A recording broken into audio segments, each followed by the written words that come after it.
ko? Eh, totoo naman eh. Tignan mo nga yung tiyan niya, alaki. Basta, hindi buntis anak ko. Ba't di natin siya tanungin, Mare? Anak, halika dito. Yes, Nay? Buntis ka ba? Ha? Hindi po, Nay. Eh, bakit ang laki ng tiyan mo? Bloated lang po ako, Nay. Uminom po kasi ako ng soft kanina. Oh, bloated lang pala eh. Pinagsasabi mo dyan. Bahala ka kung ayaw mo maniwala. Sumasakit tiyan ko. Oh, ayan na, mga anak na. Anak, napapano ka?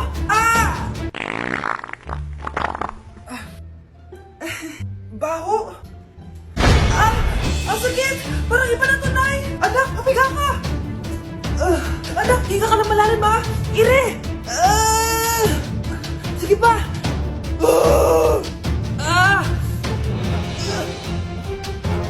Baby. Sorry, Nay. Tinago ko sa'yo na buntis ako. Okay lang, anak. Pero sinong tatay nito? Ang tatay ng anak ko ay ang anak ni tita. Oh, anak mo pala may gawa nito? Asa na yun?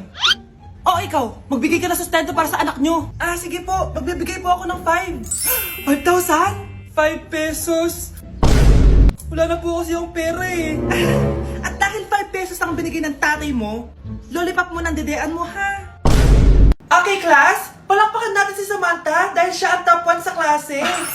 Thank you, guys. Mag-aral din kasi kayo na maayos. Paano nangyari yun? Nag-review naman ako buong gabi ah. Tama naman lahat ng sinagot ko sa exam. Oh, Scarlett, bawi ka na lang ha. Ikaw ang pinaka-lowest. Talaga ba, Samantha? Alam naman nating dalawa kung sino talaga yung top 1 at hindi ikaw yun. Ilusyonada ka talaga kahit kailan. Loser! Ang dali-dali lang ng exam, di niya pa nakuha? Ano bang ginawa mo, Samantha? Bakit perfect ka? Stock knowledge! Wala ba kayo nun? Kailangan ko malaman kung anong ginawa mo, Samantha. Magre-rewind ako. Manda ka sa akin. Nakapag-rewind ako!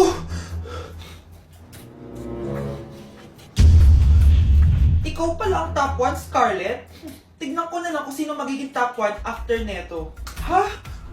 Bawal yun na! Okay, class, start na tayo. Class, magle-lesson na tayo ha! Ma'am, bago mo ituloy yan, may kailangan ka malaman.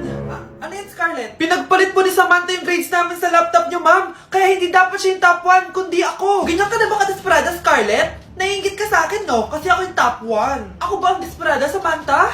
O baka ikaw? Kitang-kita dito sa phone na ginalaw mo ang laptop ni ma'am. Ikaw pala ang top 1, Scarlett?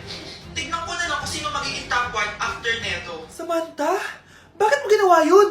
Alam mo bang major offense yun, ha? Sumama ka sa akin. Ipapatawag ko mga magulang mo. Ma'am! Paano nagawa ni Scarlett yun? Alam ko walang tao nun. Paano siya nakakuha ng video? Scarlett, paano mo nagawa yun? Ha? Ang alin? Nakita kita kanina. May hawak kang relo. Tapos, bigla ka na lang nawala. Nakita mo yun, Cheska? Huwag kang maingay, ha? Dahil ang relo na to may sumpa. Ano bang meron yan sa relo mo? Dahil galing to sa... Ang isang 50% po ay mapupunta sa isa niyang anak. Ano? Baka yan yung isa naming anak na nawala? Oo, sa amin na lang yan. Ako! Ako ang isa pang anak ni Ramon. Oh, akala ko bang nawawala yung isang anak ni Ramon? Attorney naman, huwag ka maniwala dyan. May sakit kasi sa utak yan. Wala akong sakit, attorney. Maniwala ka, please. Kailangan ko pa ng sapat na ebidensya para maniwala ako sa'yo.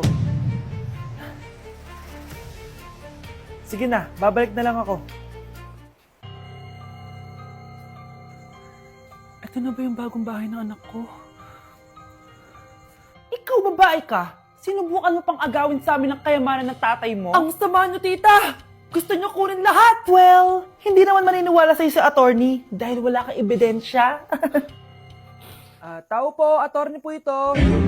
Nandiyan si attorney. Halika dito. Ayan. Ikukulong muna kita dito sa bodega hanggat hindi ko pa nakukuha mga kayamanan. Yes, attorney. Hawak ko na ang 100% ng kayamanan ni Ramon. Nandito na ang titulo, papeles at cheque ng mga kayamanan niya. Ay! Salamat, attorney, ha? Scarlett, hindi ko na alam kung ano nangyayari sa nanay ko. Pero huwag ka mag-alala. Ako bahala sa'yo. Kailangan na matigil tong pinagagawa ni nanay. Tao po. Sino ka? Ako po yung nanay ni Scarlett, yung anak din ni Ramon. Totoo ba to? Pinagsasabi mong babae ka? Kami lang ang pamilya ni Ramon. Attorney, huwag ka magpaniwala dyan. Peke yan. Hindi to peke. Pwede mo ipacheck to sa attorney. Kaya ilabas mo na siya. Kinulong po ni nanay si Scarlett sa bodega. Ha? Anak?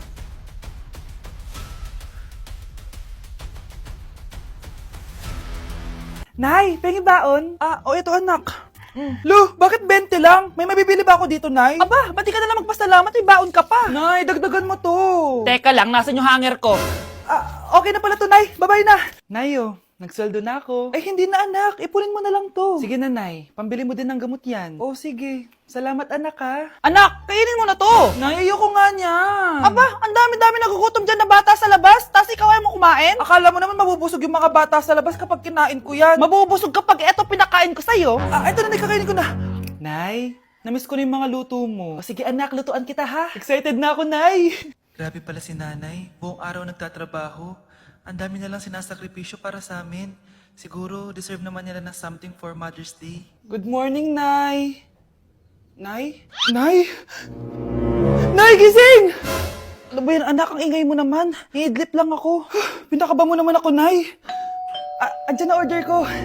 Ano namang in-order nun? Happy Mother's Day, Nay. Ang dami naman yan, anak. Ito naman, gumastos ka pa. Okay lang ako. Nay, ano ka ba? May 2 promo ang Mang Inasal ngayon. Nakatipid nga ako ng 106 pesos dito sa Mang Inasal Family Fiesta with extra creamy halo-halo na 8 ounce with drinks na yan, Nay. Available via takeout and delivery. At di lang yan, Nay. Meron pang Treat Kay Mami promo kung saan may free scoop of ice cream ka kapag nag-order ka ng regular extra creamy halo-halo via dine-in, takeout, or delivery. Talaga ba, anak? Oo, Nay. Available tong Mother's Day Fiesta Treat at itong Treat Kay Mami promo from May 10 to 12. Kaya perfect na pagsaluhan ngayong Mother's Day. Aww, thank you, anak. Deserve mo to, Nay, kasi ikaw ang the best mother in the world. Hashtag, Moms Deserve Mang Inasal. Kain na nga tayo bago pa ako umiyak. Grabe ang creamy nitong halo-halo, Nay. Masarap ng manok, anak. Parang ang sarap niyan, Marsa. Meron ba ako niyan? Nanay din ako. Ayan, diyan ka magaling eh. O ito, barbecue. Grabe, ang pangit ko pala dati ng bata ako. Sino itong tumatawag? Hello? Scarlett, wag kang papasok bukas sa school ha? Ha? Bakit? Sino ka ba? Basta, sundin mo na lang ako please. Ano yun? Ang weird. Oh, anak, hindi ka pumasok? Opo, Nay. Masakit po yung pagkaramdam ko eh.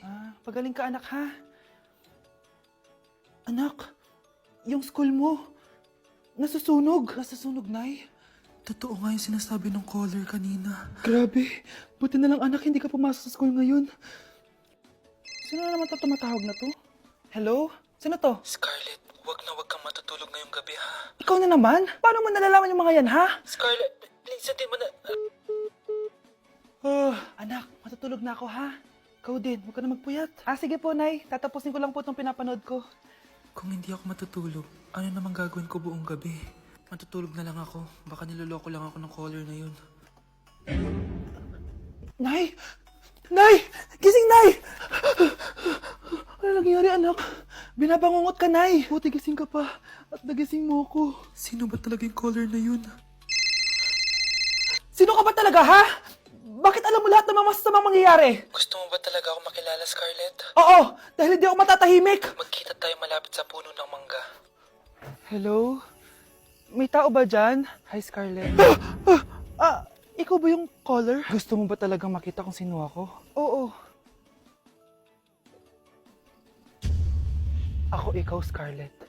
Galing ako sa future. Ikaw ako? Kailangan kong ayusin yung mga nangyaring masama. Paano? Paano nangyari yun? Basta, Scarlett, ayusin mo yung mga desisyon mo sa buhay, ha? Sige na, baka mahuli pa ako ng mga humahabol sa akin. Sandali! Sino humahabol sa'yo? Tay, ano? I-explain mo na sa akin! Kung bakit nakaburo si nanay, ha? Bakit ka ba naniniwala dun, ha? Ang totoo mong nanay, busy. Di ba sinabi ko na to sa'yo? Pero, Tay! Wala nang pero. Huwag mo akong hintayin magalit, Scarlett. Di mo magugustuhan. Hindi pwedeng hindi si nanay yung nakita ko sa cellphone. Alam na alam ko yung tsura ni nanay. Malalaman ko rin sikreto mo, Tay. Oh, Scarlett, aalis ako ulit, ha? Huwag kang pasaway.